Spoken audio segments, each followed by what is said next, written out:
after studying this module, you shall be able to know the meaning of working capital, identify the need of working capital, understand the various factors affecting working capital, analyze the working capital cycle. Let's begin with the introduction. Working capital management is the functional area of finance which covers all the current accounts of the firm. It is concerned with the management of the levels of individual current assets as well as current liabilities.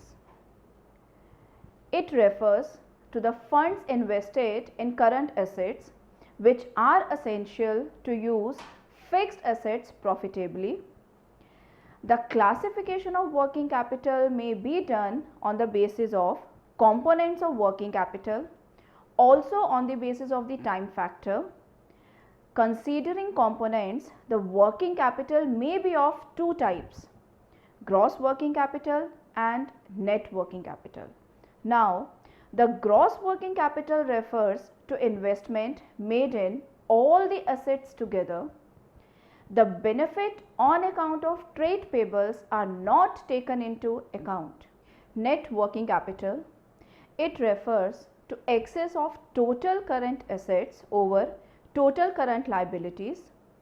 The working capital requirements on the basis of time factor involved may be of two types: permanent working capital and temporary working capital. The permanent working capital is the maximum level of investment in all the current assets at all times, and the temporary working capital is that part of working capital over and above the permanent working capital, and it keeps on fluctuating. Now, working capital is the amount of investment made by the firm in its current assets to be able to run the business smoothly.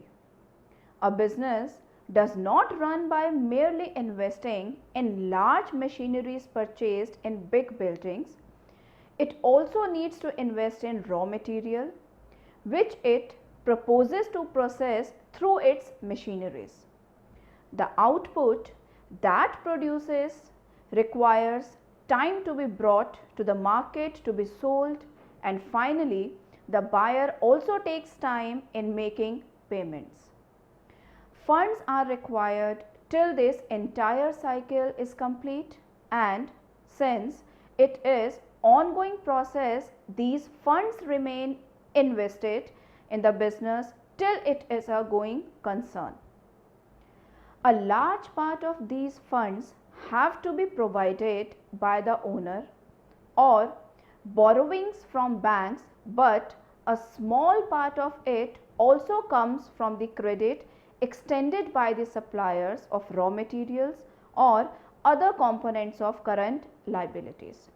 Let's focus on the importance of working capital. Working capital is very important aspect in the successful running of the business.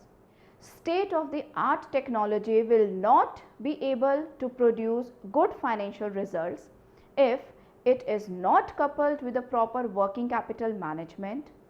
The funds should be carefully handled in managing the day-to-day financial requirements of the firm.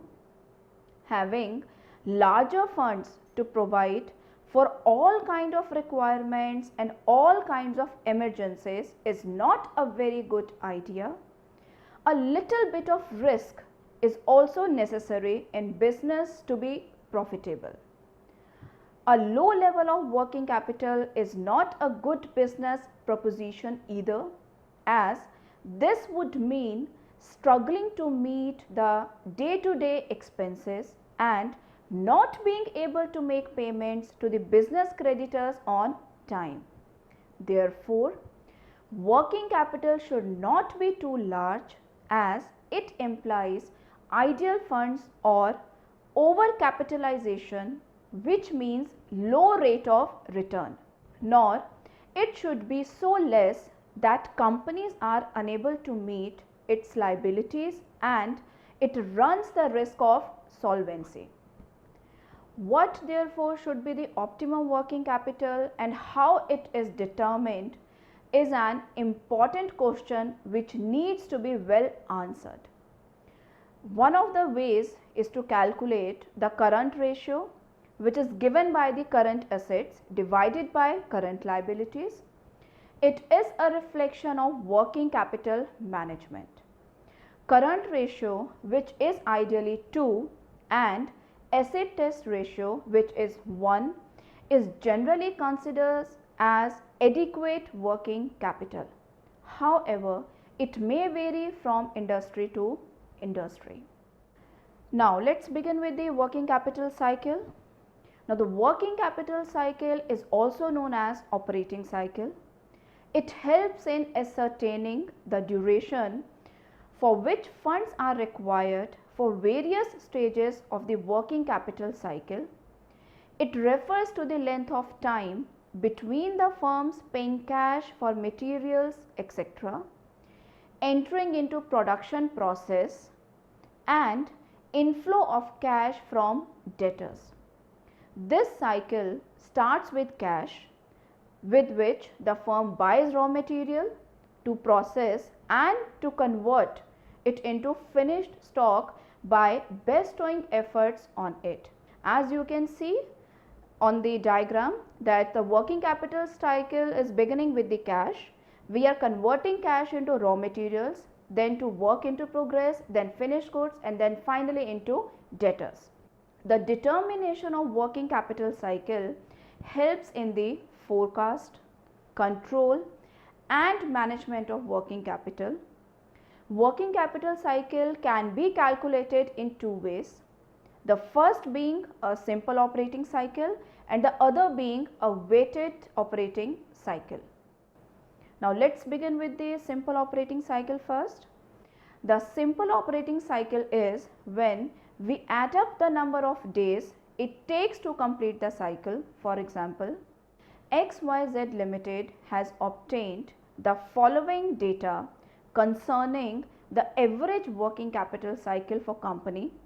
The data is raw material stock turnover 20 days, credit received from suppliers 40 days, work in progress turnover 15 days, finished goods stock turnover 40 days, debtors collection period 60 days.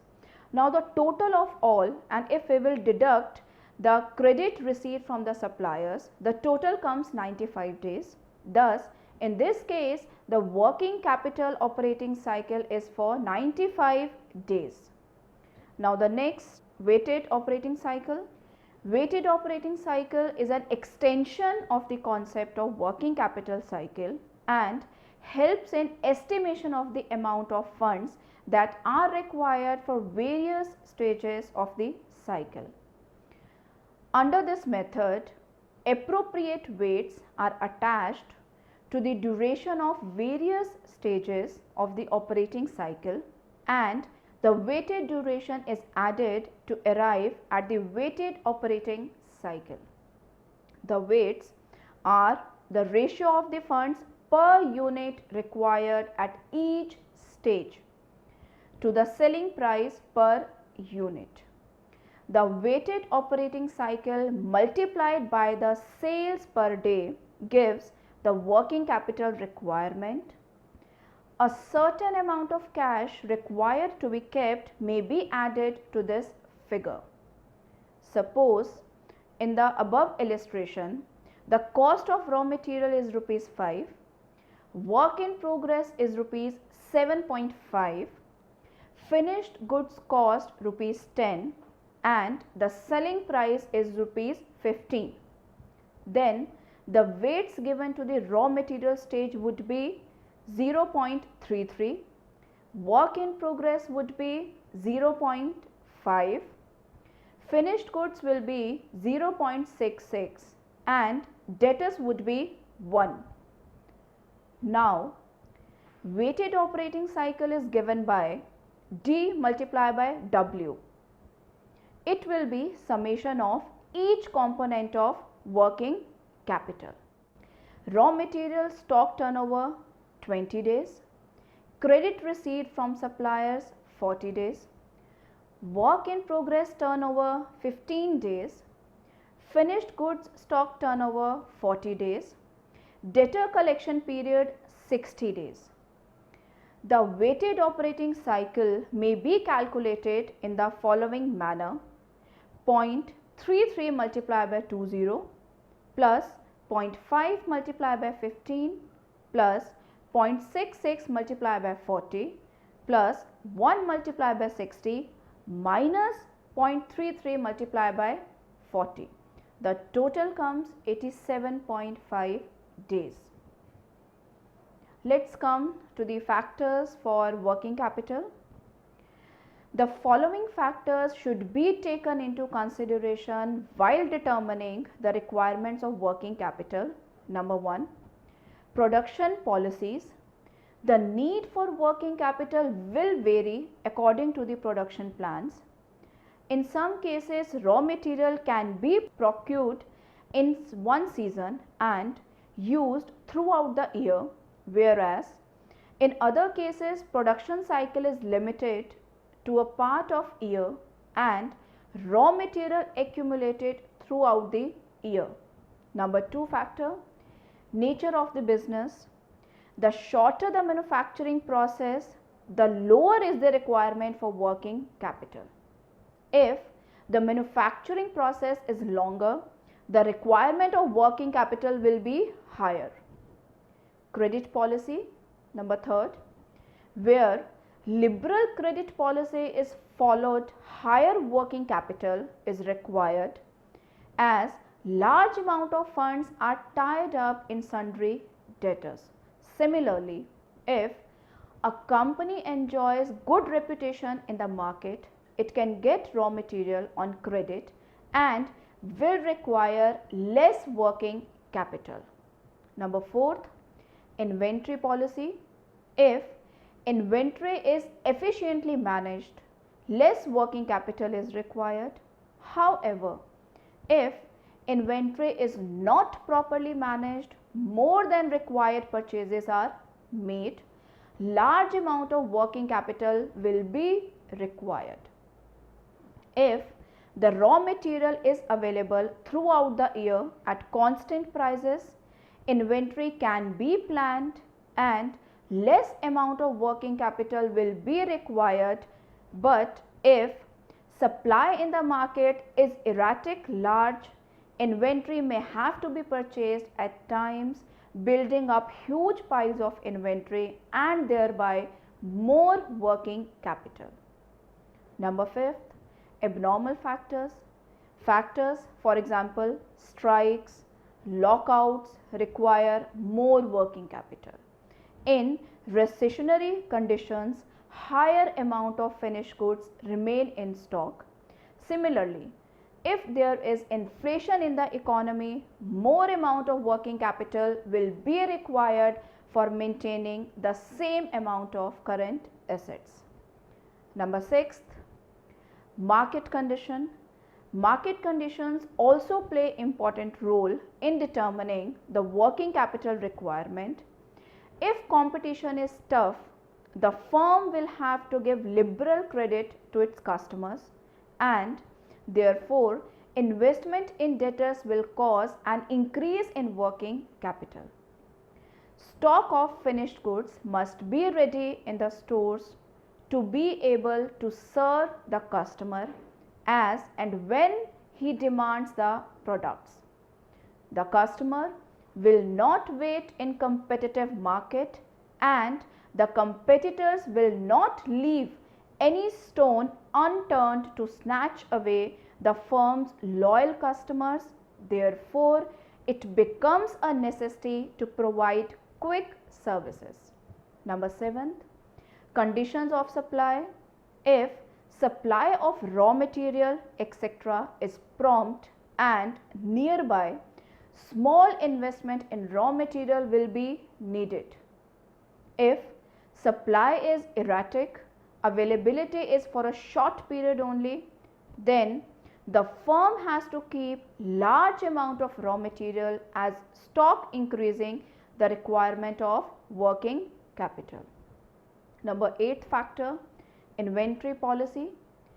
Seasonal and cyclical changes in production and sales affect the working capital. Number 9, growth and expansion. With growth and expansion, more working capital is required. If a firm is growing, even the permanent working capital will increase with time and will fluctuate.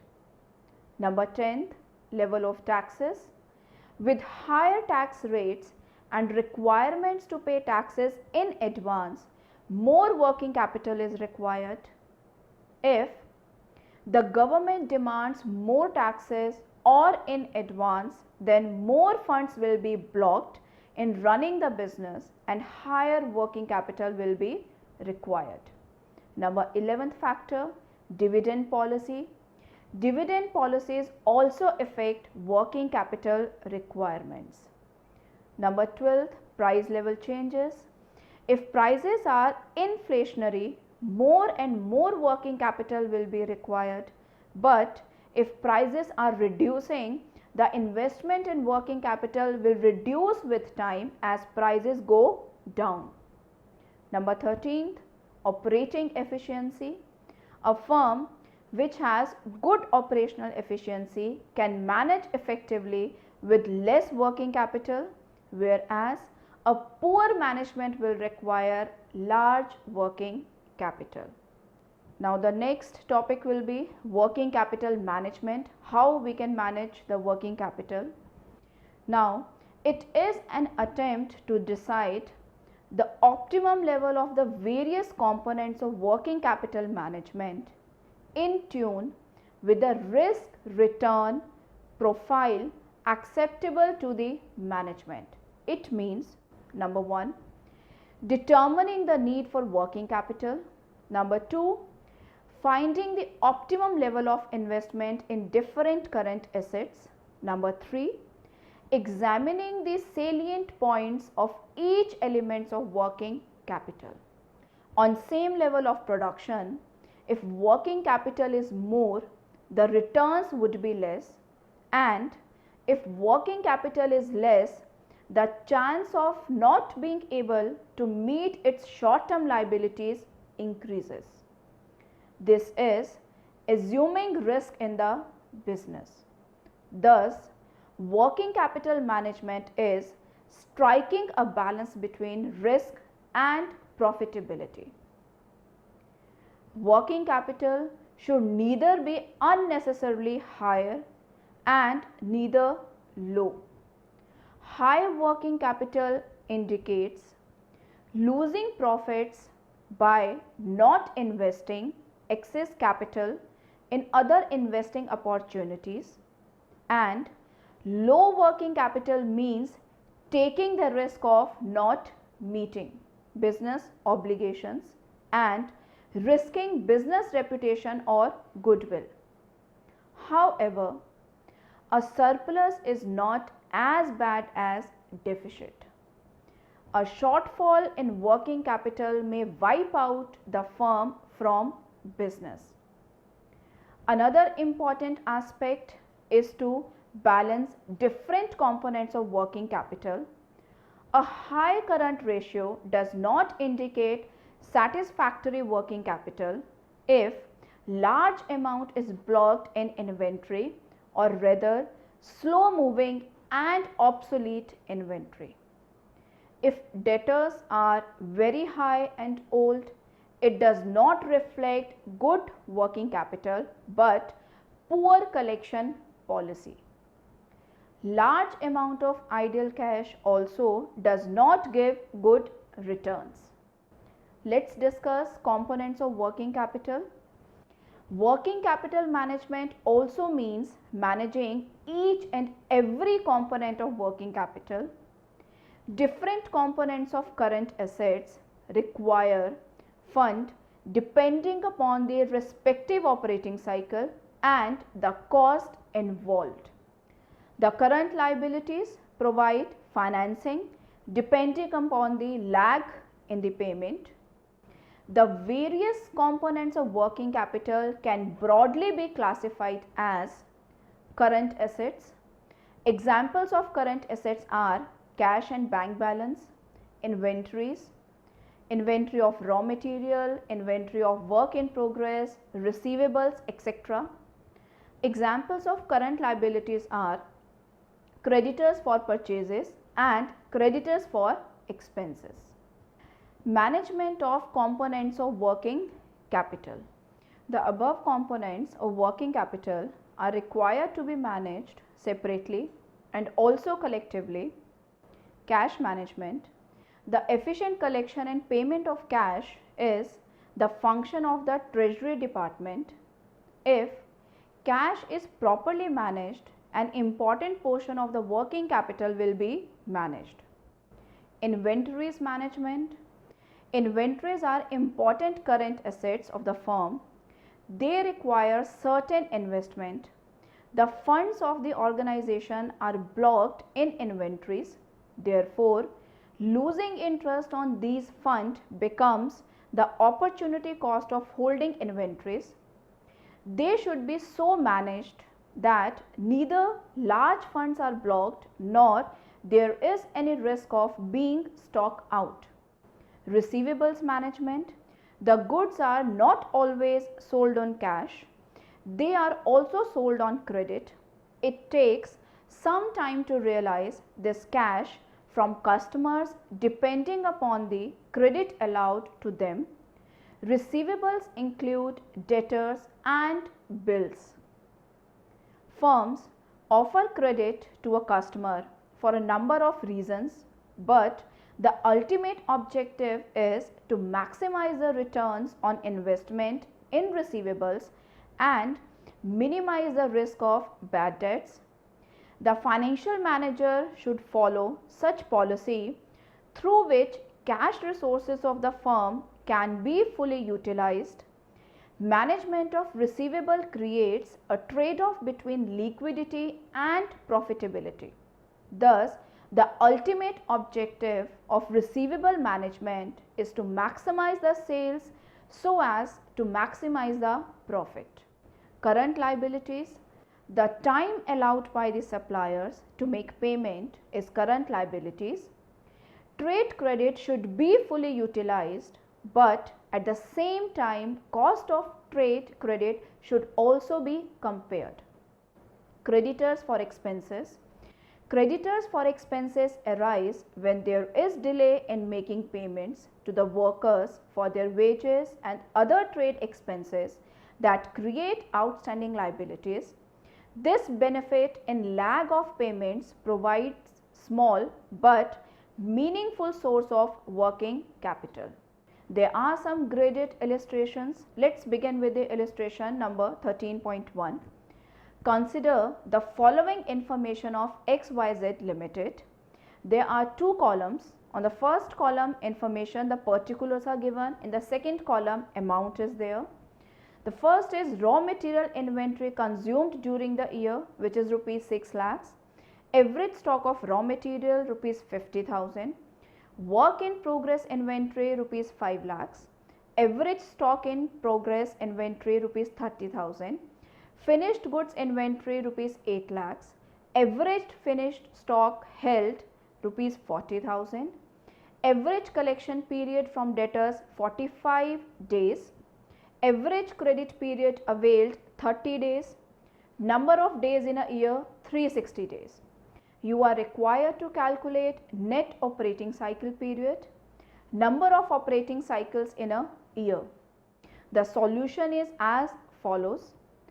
Raw material holding period will be average stock of raw material multiply the number of days, and the total raw material requirements is 6 lakhs.